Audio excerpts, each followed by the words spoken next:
आज बात करते हैं हम पास्ट परफेक्ट कंटिन्यूअस टेंस की। तो देखो शुरू करते हैं। सबसे पहले इसकी पहचान से शुरू करते हैं। पहचान क्या होती है? हिंदी वाक्यों के अंत में से रहा था, से रही थी, से रहे थे आदि जो शब्द होते हैं वो आते हैं तो हमें पता चलेगा कि वो कौन सा टेंस होता है, पास्ट परफेक्ट कंटिन्यूअस टेंस होता है। उसके बाद में बात करते हैं आप फॉर्मूले की या इसका जो स्ट्रक्चर होता है उसकी बात करते हैं। तो स्ट्रक्चर की में बात करते हैं अफर्मेटिव सेंटेंस की। अफर्मेटिव सेंटेंस यानी कि जो सकारात्मक वाक्य होते हैं उनका स्ट्रक्चर किस प्रकार हम बनाते हैं। सबसे पहले क्या आएगा? सब्जेक्ट आएगा। सब्जेक्ट के बाद में आएगा हेल्पिंग वर्ब, और हेल्पिंग वर्ब आएगी हैड और बीन। ठीक है, हैड और बीन। और उसके बाद में क्या आएगा? मेन वर्ब आएगी। उसके बाद में आएगा ऑब्जेक्ट। ऑब्जेक्ट के बाद में क्या आएगा? सिंस या फॉर और प्लस में टाइम। देखो हैड बीन कैसे आता है? हैड बीन इस प्रकार आता है कि हम पढ़ते हैं परफेक्ट टेंस और पास्ट परफेक्ट। पास्ट परफेक्ट में हेल्पिंग वर्ब क्या आती है? हैड। तो हैड के बाद में क्या आता है? वर्ब की थर्ड फॉर्म आती है हैज, हैव, हैड। हम तीन शब्द पढ़ते हैं, एक तो हैज और हैव और हैड। ये तीनों ही वर्ड क्या होते हैं? इनकी प्रकृति क्या होती है? इनकी प्रकृति होती है कि ये इनके बाद में हमेशा वर्ब की थर्ड फॉर्म आती है। तो यहाँ पे ये पास्ट परफेक्ट था हैड, और इसके बाद में हमने क्या लगाया? वर्ब की थर्ड फॉर्म। बी वर्ब थी, उसकी थर्ड फॉर्म बीन होती है तो बीन लगा दिया। फिर कंटिन्यूअस बनाना था तो मेन वर्ब में आईएनजी लगा दिया। तो ये इस प्रकार से पास्ट परफेक्ट कंटिन्यूअस टेंस बन गए। मेन वर्ब हो गया सिंस या फॉर प्लस टाइम हो गया। इसके बाद में बात करते हैं नेगेटिव सेंटेंस की। तो नेगेटिव सेंटेंस में क्या होता है कि सबसे पहले सब्जेक्ट आएगा, हेल्पिंग वर्ब आएगी उसके बाद में। तो हेल्पिंग वर्ब में हैड नॉट भी लिख सकते हैं और हैडंट भी लिख सकते हैं, क्योंकि हैडंट क्या होता है? हैड नॉट का शॉर्ट फॉर्म होता है। और उसके बाद में बीन आ जाएगा और फिर मेन वर्ब में आईएनजी, फिर ऑब्जेक्ट, फिर सिंस या फॉर और उसके बाद में टाइम। फिर बात करते हैं इंटरोगेटिव सेंटेंस की।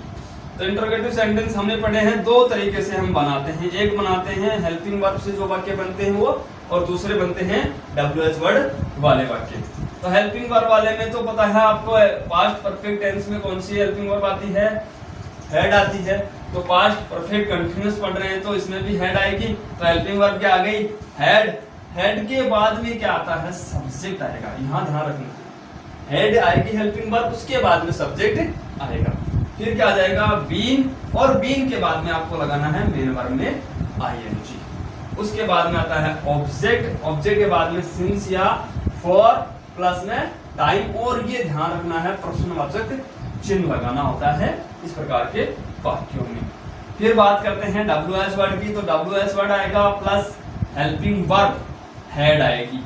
वही स्ट्रक्चर है जो हेल्पिंग वर्ब वाला है, लेकिन इसमें एक शब्द और जोड़ देते हैं हम, WH वर्ड जोड़ देते हैं। तो ये देखो ये वही है, हेल्पिंग वर्ब आ गई, हेल्पिंग वर्ब हेड आ गई, सब्जेक्ट आएगा, सब्जेक्ट इसमें भी है, फिर बीन आ गया, बीन इसमें भी है, मेन वर्ब में आएंगे, मेन वर्ब में आएंगे, सारा का सारा हेल्पिंग वर्ब वाला ही है। अब बात करते हैं हम कि हमारे पास में दो शब्द आए हैं, सिंस और फॉर। तो सिंस और फॉर को समझते हैं। तो सिंस कहाँ यूज किया जाता है और फॉर कहाँ यूज किया जाता है। देखो सिंस क्या होता है? सिंस का मतलब होता है point of time. Point of time का मतलब होता है कोई निश्चित समय बिंदु होता है, उसको बोलते हैं पॉइंट ऑफ टाइम। यानी किस बिंदु से समय शुरू हो रहा होता है उसको बोलते हैं पॉइंट ऑफ टाइम। फॉर का प्रयोग हम करते हैं पीरियड ऑफ टाइम। पीरियड का मतलब क्या होता है? अवधि। पीरियड का मतलब अवधि, ऑफ टाइम यानी समय अवधि, यानी कि कोई समय की अवधि होगी, उसके लिए हम किसका प्रयोग करते हैं? फॉर का प्रयोग करते हैं। फॉर एग्जाम्पल सिंस का प्रयोग हम मॉर्निंग के लिए करते हैं, जैसे सिंस मॉर्निंग। इवनिंग के लिए करते हैं, जैसे सिंस इवनिंग। नून के लिए करते हैं, नून यानी दोपहर, सिंस नून, दोपहर से। यस्टरडे के लिए भी करते हैं। ठीक है। 5 o'clock, क्लॉक का मतलब, ओ क्लॉक का मतलब होता है बजे के अर्थ में। तो क्या हो गया? 5 o'clock मतलब 5 बजे। यहाँ पे देखो मंडे, यानी कि जो सप्ताह के 7 दिन होते हैं, सप्ताह के जो 7 दिन होते हैं, उन 7 दिनों के प्रॉपर नाम आएंगे, 7 नाम। उन प्रॉपर नाम के पहले हम किसका प्रयोग करते हैं? सिंस का प्रयोग करते हैं। ध्यान देने वाली बात है कि इन जो सप्ताह के 7 दिनों हैं उनका प्रॉपर नाम होना चाहिए। ठीक है, तभी क्या होगा? सिंस का प्रयोग होगा। उसी प्रकार जो वर्ष के 12 महीने हैं, 12 महीने हैं, उन 12 महीनों के भी प्रॉपर नाम होंगे तो भी क्या हो जाएगा, सिंस का प्रयोग होता है। जैसे हम पढ़ते हैं सिंस जनवरी, सिंस फरवरी, सिंस मार्च, ठीक है। उसी प्रकार क्या हो जाएगा, जो वर्ष के 12 महीने हैं उनके पहले सिंस का प्रयोग करते हैं। इसी प्रकार सिंस का प्रयोग हम वर्ष का प्रॉपर नाम दिया हुआ होता है, कहीं पर वर्ष का प्रॉपर नाम होता है तो वहां पर भी हम क्या करते हैं, सिंस का प्रयोग करते हैं। जैसे हम कहीं कहीं पर किसी कोई अपने पास में कोई प्रोडक्ट आता है तो हम देखते हैं कई प्रोडक्ट हैं या कई प्रकार के शर्ट टी शर्ट्स आती हैं तो उन पे लिखा हुआ होता है कि सिंस 1986 या सिंस 2001। तो ये क्या है, ये उसके शुरू होने के बिंदु को दर्शाते हैं कि ये कार्य, ये जो काम है या ये जो कंपनी है ये या जो ये उत्पाद है कब से शुरू हुआ, सिंस 1986 से शुरू हुआ या सिंस 2001 से शुरू हुआ। तो ये सिंस का प्रयोग हम समय बिंदु के लिए करते हैं, ठीक है। अब बात करते हैं हम इधर फॉर का प्रयोग। फॉर वाले में आपको इतना ध्यान रखना है कि फॉर का प्रयोग वहां होगा जहां पर कोई ना कोई संख्या होगी। संख्या तो इधर भी होती है, जैसे यहाँ पे 5 है, यहाँ पे ये है, लेकिन ये क्या है, निश्चित प्रयोग है। यहाँ पर क्या होगा, संख्या अनिवार्य होगी। जैसे 1 ओवर यानी क्या होता है, घंटा।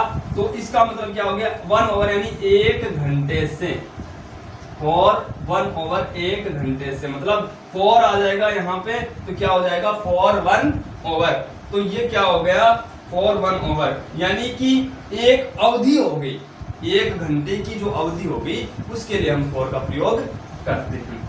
इसी प्रकार क्या हो जाएगा, 2 डेज, यहाँ पे दिन दे दिया, निश्चित बिंदु नहीं दिया है, अवधि दे दी 2 दिनों की, तो फिर क्या आ जाएगा, 2 डेज के लिए क्या आ जाएगा, 4 आ जाएगा, ठीक है। यहाँ पे देखो 2 वीक्स, अब देखो यहाँ वीक्स आ गए यानी सप्ताह आ गए, 2 सप्ताह आ गए। हमने यहाँ क्या पढ़ा था, प्रॉपर दिन आए थे, सप्ताह के प्रॉपर दिन आए थे, तो हमने क्या किया था, सिंस का प्रयोग। लेकिन यहाँ पे सप्ताह का नाम आया है, सप्ताह के प्रॉपर दिन नहीं आए हैं, तो सप्ताह के नाम के पहले तो क्या आ जाएगा, 4 आ जाएगा। लेकिन यदि इसी में से यही जो सप्ताह है इनमें से सप्ताह के में से किसी दिन का नाम आएगा तो सिंस आएगा।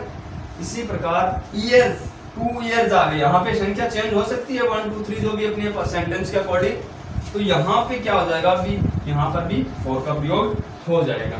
तो देखो 2 ईयर्स, यहाँ ईयर्स है, यहाँ पर क्या देखो मार्च है, यहाँ ईयर मतलब 1 वर्ष की बात हो रही है, 2 वर्ष की बात हो रही है, लेकिन यहाँ पर किसी वर्ष के किसी एक महीने की बात होती है, किसी प्रॉपर महीने की बात कर रहे हैं, मार्च की बात कर रहे हैं, अप्रैल की बात कर रहे हैं, ठीक है। तो ये हो गया अपना सिंस और फॉर का प्रयोग। आई थिंक समझ में आया होगा, ठीक है। आगे देखते हैं, देखो एग्जांपल के रूप में हम देखते हैं कि वह 2 घंटे से पढ़ रहा था। पास्ट परफेक्ट कंटिन्यूअस टेंस में होता क्या है कि कोई जो कार्य है भूतकाल में ही शुरू होता है और भूतकाल में ही समाप्त हो जाता है। जैसे वह 2 घंटे से पढ़ रहा था, तो ये किसी 2 घंटे पहले भूतकाल में किसी समय उसने पढ़ना शुरू किया था और वो भूतकाल में ही समाप्त हो गया। तो इसको हम क्या कर देंगे, वह 2 घंटे से पढ़ रहा था, अफर्मेटिव का सेंटेंस है, तो इसमें हमने क्या लगाया, subject he, helping verb had लगा दिया और बीन, और फिर मेन वर्ब में आईएनजी लगा दिया। 4 आ गया तो देखो 2 ओवर्स आ गया, और 2 यानी संख्या है, और संख्या यार यहाँ पर क्या है, ये घंटे हैं, तो इसके अर्थ में हमने क्या लगा लिया, 4 लगाया है। जैसे वे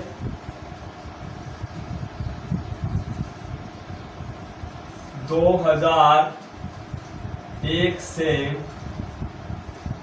यहाँ, वहां लिखो, वहां नहीं रहे थे। वे 2001 से वहां नहीं रह रहे थे। तो देखो दे, और फिर क्या आ जाएगा, सब्जेक्ट तो दिया गया, और फिर क्या हेल्पिंग वर्ब क्या आएगी, हैड आ जाएगी, और बीन आ जाएगी, फिर क्या आएगा, मेन वर्ब में आईएनजी। तो रहना की वर्ब क्या होती है, लिव, और लिव में आईएनजी लगाएंगे तो क्या हो जाएगा लिविंग, तो दे हैड बीन लिविंग। और बताओ फिर देखो 2001 से बात हो रही है, यानी कि संख्या तो है लेकिन वर्ष का प्रॉपर नाम है कि नहीं है ना। तो देखो 2001 है ना वर्ष का प्रॉपर नाम, यहाँ ये थोड़ी है कि 2 साल है, 4 साल है, 5 साल है, 10 साल है, वो नहीं है ना। अगर इस प्रकार आता कि वे 2 साल से 5 साल से 10 साल से वहां नहीं रह रहे थे तब तो 4 आता, लेकिन यहाँ पे तो क्या है वर्ष का प्रॉपर संख्या दे रखी, वर्ष का प्रॉपर नाम दे रखा है 2001 दे रखा है, तो फिर क्या आ जाएगा दे हैड बीन लिविंग, और फिर सिंस आएगा इसके लिए, since 2000 sorry they have been, यहाँ पहले क्या लिखेंगे अपन देयर लिखेंगे, देयर, उसके बाद में क्या लिखेंगे सिंस 2001, ठीक है। ये अपना सेंटेंस हो गया, they had been living there since. यहाँ पे देखो अपना सेंटेंस कैसा था निगेटिव था, तो इसको हमें यहाँ पे नोट भी लगाना था, यहाँ पे नोट लगाना था, ये नोट, ठीक है। They had not been living there since 2001, ये ध्यान देने वाली बात है, नोट निगेटिव का हमने ध्यान नहीं दिया इसका, तो ये नोट यहाँ पे लगाना आवश्यक था। इसके बाद में बात करते हैं, क्या हरी 2 वर्ष से इस विद्यालय में पढ़ा रहा था। क्या हरी 2 वर्ष से इस विद्यालय में पढ़ा रहा था, प्रश्नवाचक वाक्य है, लेकिन किस प्रकार का प्रश्नवाचक वाक्य है ये, किसी भी वाक्य के शुरू में यदि क्या शब्द आ जाता है तो वो वाक्य हेल्पिंग वर्ब वाला वाक्य होता है। किस प्रकार का वाक्य होता है, हेल्पिंग वर्ब वाला वाक्य होता है। तो ये देखो यहाँ पे क्या आ गया, और ये किस सेंटेंस का वाक्य है, 2000 देखो 2 वर्ष से इस विद्यालय में पढ़ा रहा था, तो यहाँ पे से रहा था है तो पास्ट कंटिन्यूस हो जाएगा, तो हेल्पिंग वर्ब क्या आ जाएगी हैड, और फिर क्या आ जाएगा सब्जेक्ट, सब्जेक्ट कौन है हरी, हैड हरी, फिर क्या आ जाएगा बीन आ जाएगा, फिर क्या आ जाएगा टीच, पढ़ाना की वर्ब क्या है टीच है तो टीचिंग हो जाएगा, हैड हरी बीन टीचिंग, फिर आ जाएगा इन दिस स्कूल, और फिर क्या आ जाएगा देखो 2 वर्ष है, यानी कि 2 वर्ष 3 वर्ष 4 वर्ष ये अवधि आ गई, और अवधि आते ही हमें क्या करना पड़ेगा फॉर का प्रयोग करना पड़ेगा। तो यहाँ पे क्या आ जाएगा फिर फॉर 2 और ईयर्स और प्रश्नवाचक चिन्ह।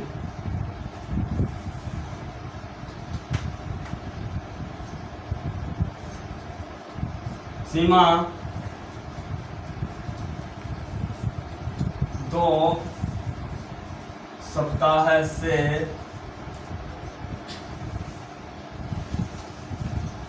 क्यों गा रही थी, सीमा 2 सप्ताह से क्यों गा रही थी। देखो क्या हो जाएगा, अपने पास में सेंटेंस किस प्रकार का है WH वर्ड का है, तो क्यों शब्द है, क्यों के लिए क्या आता है वाई, और वाई के बाद में क्या आएगा हेल्पिंग वर्ब, हेल्पिंग वर्ब क्या आएगी हैड, वाई हैड, फिर सीमा सब्जेक्ट है तो सीमा आ जाएगा, फिर क्या आ जाएगा बीन आ जाएगा, फिर क्या आ जाएगा मेन वर्ब कौन सी गाना तो सिंगिंग आ जाएगा, फिर क्या आ जाएगा फॉर आएगा, फॉर 2 वीक्स आ जाएगा, प्रश्नवाचक चिन्ह आ जाएगा। तो सीमा 2 सप्ताह से क्यों गा रही थी, why had Seema been singing for 2 weeks. देखो अब बात करते हैं इसके यूजेज की, तो इसके यूजेज में पहला इसका यूज हम क्या करते हैं कि ऐसे कार्य जो भूतकाल में किसी समय शुरू होकर, भूतकाल में कोई कार्य शुरू हुआ और क्या हुआ भूतकाल में ही किसी समय जारी हो, यानी कि कार्य भूतकाल में शुरू हुआ था और भूतकाल में ही किसी समय जारी था, तो उसमें हम क्या करते हैं पास्ट परफेक्ट कंटिन्यूअस टेंस का प्रयोग करते हैं। जैसे she had been working since morning, यानी कि वह सुबह से कार्य कर रही थी। कार्य भूतकाल में किसी समय सुबह शुरू हुआ और सुबह जारी था। तो क्या हुआ? She had been working since morning, वह सुबह से कार्य कर रही थी। दूसरा, when he came, इसमें थोड़ा सा ध्यान देने वाली बात है कि पास्ट परफेक्ट कंटीन्यूअस टेंस का प्रयोग ज्यादा जो इंपॉर्टेंट है ना, ज्यादा मतलब जिसको हम ज्यादा अच्छे से समझ सकते हैं, वो इनमें सेंटेंसेस में ज्यादा समझ में आता है, इसमें पता नहीं चलता है। यदि मान लो बाय द वे हमें ऐसे दे दिया जाए इसमें कि वर्क वर्ब भरनी है और आपको यहाँ से ब्लैंक दे दिया इतनी इतनी दूर का, तो फिर भरिए कौन सा टेंस आएगा? तो इसमें प्रेजेंट परफेक्ट भी हो सकता है, प्रेजेंट परफेक्ट कंटीन्यूअस भी हो सकता है और पास्ट परफेक्ट कंटीन्यूअस टेंस भी हो सकता है, क्योंकि प्रेजेंट परफेक्ट में भी, परफेक्ट कंटीन्यूअस टेंस में भी ये कर सकते हैं। She has been working since morning, वह सुबह से कार्य कर रही, काम तो हो सकता है। प्रेजेंट परफेक्ट कंटीन्यूअस भी हो सकता है, पास्ट परफेक्ट कंटीन्यूअस टेंस भी हो सकता है। लेकिन इन कार्यों में ऐसे कार्य, ऐसे वाक्य जिनमें एक जो क्लॉज है वो सिंपल पास्ट में हो और दूसरे क्लॉज में हमें वर्ब भरने के लिए कहा जाए और उसमें सिंस या फॉर दिया हुआ हो, तो उस स्थिति में हम डेफिनेटली क्या करेंगे? पास्ट परफेक्ट कंटीन्यूअस टेंस करते हैं। कौन सी स्थिति में? जब एक क्लॉज में सिंपल पास्ट, देखो सिंपल पास्ट का मतलब हो गया वर्ब की सेकंड फॉर्म दे रखी हो, यानी कि एक क्लॉज में यदि वर्ब की सेकंड फॉर्म यानी कि सिंपल पास्ट दे रखा हो, सिंपल पास्ट टेंस दे रखा हो, तो दूसरे सेंटेंस में यदि सिंस या फॉर हो तो दूसरे सेंटेंस में हम कौन से टेंस का यूज करेंगे? पास्ट परफेक्ट कंटीन्यूअस टेंस का यूज करेंगे। जैसे when he came, जब वह आया, तो came वर्ब कौन सी है? वर्ब की सेकंड फॉर्म है। तो आई, यदि मैं कहूं यहाँ पे ब्लैंक है और आपको वर्ब भरनी है वॉच, तो फिर क्या आएगा? I had been watching movie for 3 hours, 3 घंटे से। तो क्या हो जाएगा इसमें? Had been watching. इसी प्रकार क्या हो जाएगा? She had been watering plants, वह क्या कर रही थी? पौधों में पानी दे रही थी। वाटर, वाटर जो होती है, वाटर है नाउन भी होता है जिसका मतलब होता है पानी, और वाटर वर्ब भी होती है जिसका मतलब होता है पानी देना। तो यहाँ पे वर्ब है वाटर, वाटर क्या है? वर्ब है। तो plants for 1 hour because those were dry, तो अभी अभी हमने पढ़ा था यदि एक क्लोज सिंपल पास्ट में हो यानी कि उसमें क्या हो? वर्ब की सेकंड फॉर्म हो, तो दूसरे क्लॉज में हम क्या करेंगे? यदि सिंस या फॉर दे रखा है, देखो सिंस या फॉर दे रखा है, तो दूसरे क्लॉज में हम क्या करेंगे? पास्ट परफेक्ट कंटीन्यूअस टेंस का प्रयोग करते हैं। तो यहाँ पे देखो बिकॉज वाले क्लॉज में तो क्या दे रखा है? वर्ब की सेकंड फॉर्म यानी सिंपल पास्ट दे रखा है, और यहाँ पर यदि ब्लैंक होता है और हमें वर्ब दे रखी है वाटर, तो फिर हम क्या करेंगे? इधर पास्ट परफेक्ट कंटीन्यूअस टेंस का प्रयोग करेंगे।